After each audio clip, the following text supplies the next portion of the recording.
ಇವತ್ತು ಗುಂಡಾಕಿ ಕೊಲ್ಲದಂತ ಜನ ಯಾರು? ಯಾರು ಹೇಳಿ? ಯಾರು ಕೊಂದಿದ್ರಿ ಮಹಾತ್ಮ ಗಾಂಧಿಗೆ? ಗೋಡ್ಸೆ ಯಾರ ಶಿಷ್ಯ? ಸಾವರ್ಕರ್ ಶಿಷ್ಯ. ಇವರೆಲ್ಲರೂ ಕೂಡ ಏನಿವತ್ತು ಮೋದಿ ಅವರು ಶಾ ಇವತ್ತು ಮಾತಾಡ್ತಾರೆ, ಅವರು ಹೇಳ್ತಾರೆ ಗಾಂಧಿ ಬಗ್ಗೆ ಪ್ರೇಮ್ ತೋರಿಸ್ತಾ ಇಲ್ಲ. ಮಹಾತ್ಮ ಗಾಂಧಿ ಅವರು ಅಹಮದಾಬಾದ್ದವರು, ಗುಜರಾತ್ದವರು, ಅವರ ಬಗ್ಗೆನೇ ಮೋದಿಗೆ ಕಳವಳಕೆ ಇಲ್ಲ ಮತ್ತು ಅವ್ರ ಬಗ್ಗೆನೇ ಅವರು ಎಂದೂ ಕೂಡ ಒಳ್ಳೆ ಮಾತಾಡಿಲ್ಲ. ಸುಮ್ಮನೆ ಅವರು ಹೋಗ್ತಾ ಬರ್ತಾ ಒಂದೊಂದು ಜಯಂತಿಗೆ ಹೋಗಿ ನಮಸ್ಕಾರ ಮಾಡ್ಕೊಂಡು ಹೋಗ್ತಾರೆ. ಅವ್ರು ಪೂಜೆ ಮಾಡೋದೇ ಯಾರಿಗೆ? ಅವರು ಪೂಜೆ ಮಾಡೋದೇ ಗಾಂಧೀಜಿ ಅವ್ರಿಗೆ ಗುಂಡಾಕದಂತ ನಮ್ಮ ಇವರು ಏನ್ ಹೆಸರಪ್ಪ, ನಥುರಾಮ್ ಗೋಡ್ಸೆ, ಅವನ್ ಪೂಜೆ ಮಾಡ್ತಾರೆ. ಸಾವರ್ಕರ್ ಅವರು ಅವರೇ ಲೀಡರು, ಗಾಂಧೀಜಿ ಏನು ಅಲ್ಲ, ದೇಶಕ್ಕಾಗಿ ಅಂತ ಅವ್ರು ಹೇಳ್ತಾರೆ. ಅದಕ್ಕಾಗಿ ನಾನು ಒಂದು ಮಾತು ನಿಮಗೆ ಹೇಳಕ್ಕೆ ಇಚ್ಛೆ ಪಡ್ತಾ ಇದ್ದೀನಿ. ಗಾಂಧಿ ಮತ್ತು ನೆಹರು ಮಧ್ಯದಲ್ಲಿ ಜಗಳ ಇಡತಕ್ಕಂಥದ್ದು ಮಾಡ್ತಾರೆ. ಸರ್ದಾರ್ ಪಟೇಲ್ ಮತ್ತು ನೆಹರೂಜಿ ಅವ್ರ ಮಧ್ಯೆ ಜಗಳ ಇಡ್ತಕ್ಕಂಥದ್ದು ಮಾಡ್ತಾರೆ. ಅಂಬೇಡ್ಕರ್ ಮತ್ತು ಗಾಂಧೀಜಿ, ನೆಹರೂಜಿ ಇವ್ರ ಮಧ್ಯೆ ವ್ಯತ್ಯಾಸ ಇದ್ದಿದ್ದು ಹೇಳ್ತಾರೆ. ಅಷ್ಟೇ ಅಲ್ಲ, ಅವರು ಬರೇ ನಮ್ಮಲ್ಲಿ ವ್ಯತ್ಯಾಸಗಳು ತೋರಿಸ್ಕೊಂಡು ನಮ್ಮನ್ನ ಆಟ ಆಡಿಸ್ತಾ ಇದ್ದಾರೆ, ಡಿವೈಡ್ ಮಾಡ್ತಾ ಇದ್ದಾರೆ. ಆದರೆ ಡಾಕ್ಟರ್ ಬಾಬಾ ಸಾಹೇಬ್ ಅಂಬೇಡ್ಕರ್ ಅವರು ಕೂಡ ಬೆಳಗಾಂನಲ್ಲಿ 1924ನಲ್ಲಿ ಇಲ್ಲಿ ಒಂದು ಸಭೆ ಮಾಡಿದ್ರು. ಆ ಸಭೆ ಹೆಸರು ಏನಂದ್ರೆ ಬಹಿಷ್ಕೃತ ಹಿತಕರಣಿ ಸಭಾ. ಇದರ ಸ್ಥಾಪನೆ ಆಗಿ ಅದಕ್ಕೂ 100 ವರ್ಷ ಆಯ್ತು. ಗಾಂಧೀಜಿ ಅವರ ಅಧ್ಯಕ್ಷರಾಗಿ 100 ವರ್ಷ ಆಯ್ತು. ಬಹಿಷ್ಕೃತ ಹಿತಕರಣಿ ಸಭೆ ನಡೆದು 100 ವರ್ಷ ಆಯ್ತು.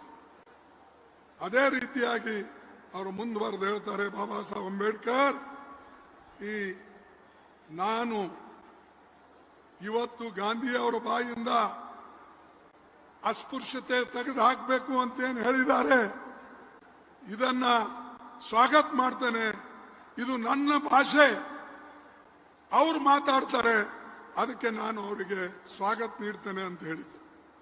ಅಂದ್ರೆ ನಮಗೋಸ್ಕರ ಹೋರಾಟ ಮಾಡಿದಂತ ವ್ಯಕ್ತಿಗಳಲ್ಲೇ ವ್ಯತ್ಯಾಸ ಮಾಡ್ತಕ್ಕಂಥವ್ರು ಈ ಬಿಜೆಪಿದವರು. ಅದಕ್ಕೆ ಬಂಧುಗಳೇ, ನಾನು ನಿಮಗೆ ಕೆಲವು ತಪ್ಪು ತಿಳುವಳಿಕೆಗಳೇನಿವೆ ಅದು ಹೇಳ್ತೇನೆ ನಾನು ಪಾರ್ಲಿಮೆಂಟ್ನಲ್ಲಿ, ಅದು 3ನೇ ತಾರೀಕು 4ನೇ ತಾರೀಕು. ಆದ್ರೆ ಕಾಂಗ್ರೆಸ್ ಅಂಬೇಡ್ಕರ್ ಕೆಡೋದು, ಕಾಂಗ್ರೆಸ್ ಅಂಬೇಡ್ಕರ್ಗೆ ಇದು ಮಾಡಿದ್ರು, ಇನ್ಸಲ್ಟ್ ಮಾಡಿದ್ರು. ಇದು ಸಾಧ್ಯನೇ ಇಲ್ಲ.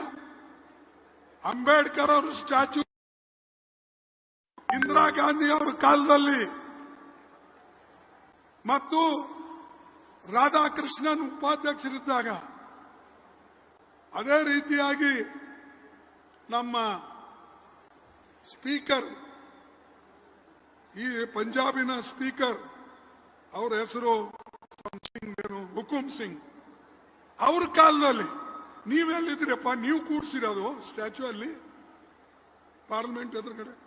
ಅಲ್ಲ, ಇಂದಿರಾ ಗಾಂಧಿ ಪ್ರೈಮ್ ಮಿನಿಸ್ಟರ್ ಇದ್ರು, ರಾಧಾಕೃಷ್ಣನ್ ಉಪಾಧ್ಯಕ್ಷ ಇದ್ದ, ಸ್ಪೀಕರ್ ಇವರು ಹುಕುಂ ಸಿಂಗ್ ಇದ್ರು. ನಾವಿನ್ನ ಸ್ಟೂಡೆಂಟ್ ಇದ್ದೆ, ಅವಾಗ ಗಲಾಟೆ ಮಾಡ್ತಿದ್ರು. ಇಲ್ಲಿ ಆವಾಗ DA ಕಟ್ಟಿ ಅಂತ ಒಬ್ರು MP ಇದ್ರು ಬೆಳಗಾಂ. ಅವರ ಎಲ್ಲರೂ ಕೂಡ ಹೋಗಿ ರಾಧಾಕೃಷ್ಣನ್ ಅವರಿಗೆ ರಿಕ್ವೆಸ್ಟ್ ಮಾಡಿ, ಕಾಂಗ್ರೆಸ್ದವರಿಗೆ ರಿಕ್ವೆಸ್ಟ್ ಮಾಡಿ, ಅಲ್ಲಿ ಬಾಬಾ ಸಾಹೇಬ್ ಅಂಬೇಡ್ಕರ್ ಅವರ ಮೂರ್ತಿ ಪಾರ್ಲಿಮೆಂಟ್ ಎದುರುಗಡೆ ಕುಂತಿತ್ತು. ಆದ್ರೆ ಈ ಮೋದಿ ಒಯ್ದು ಇವತ್ತು ಬಾಬಾ ಸಾಹೇಬ್ ಅಂಬೇಡ್ಕರ್ ಮೂರ್ತಿ ಮೂಲೆಯಲ್ಲಿ ಹಾಕಿದ್ದಾನೆ. ಎದುರುಗಡೆ ಇದ್ದಿದ್ದು ತೆಗೆದು ಮೂಲೆಯಲ್ಲಿ ಹಾಕಿ ಯಾರು ಬಂದರೂ ನೀವು ನೋಡಂಗಿಲ್ಲ. ಅಂತ ಕಡೆ ಹಾಕದಂತ ಮನುಷ್ಯ ಅಂಬೇಡ್ಕರ್ ನಮಸ್ಕಾರ ಮಾಡೋದು ಏನ್ ಅರೆ ಸಂವಿಧಾನ ಸುಟ್ಟಂತ ಜನ, ಬಾಬಾ ಸಾಹೇಬ್ರ ಮೂರ್ತಿ ಸುಟ್ಟಂತವ್ರು, ಪಂಡಿತ್ ಜವಾಹರ್ಲಾಲ್ ನೆಹರು ಅವರ ಪುತ್ಥಳಿ ಸುಟ್ಟಂತವ್ರು ಯಾರು ಇದ್ರೆ ಅದು ಬಿಜೆಪಿದವರು, RSS ದವರು, ಹಿಂದೂ ಮಹಾಸಭಾದವರು. ನಾ ಚಾಲೆಂಜ್ ಕೊಡ್ತೇನೆ. ಇದು ಎಲ್ಲ ಇತಿಹಾಸದಲ್ಲಿದೆ, ನೀವೆಲ್ಲ ಓದ್ಬೇಕು. ಓದ್ಲಿಲ್ಲ ಅಂದ್ರೆ ನಿಮಗೇನು ಅರ್ಥ ಆಗೋದಿಲ್ಲ.